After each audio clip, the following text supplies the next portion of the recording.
Hello, today I'm going to show you how to properly set the paging file in Windows 10. The paging file, also called the virtual memory file, helps Windows manage system memory more efficiently by using part of your hard drive as extra RAM. Setting it correctly can help fix performance issues, prevent crashes, and keep your PC running smoothly. Let's get started.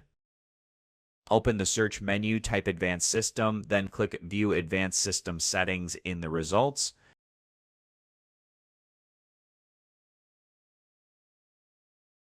In the System Properties window, make sure you're on the Advanced tab. Under Performance, click Settings. In the Performance Options window, switch to the Advanced tab. Under Virtual Memory, click Change.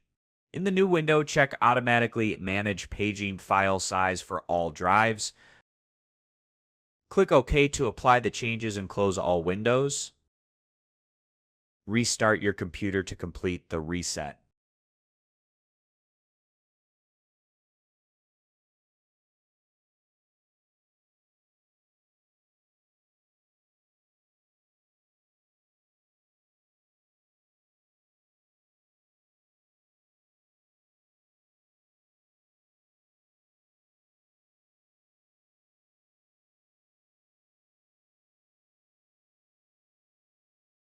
That's it. Now you know how to reset the virtual memory on Windows 10 and Windows 11. Good luck.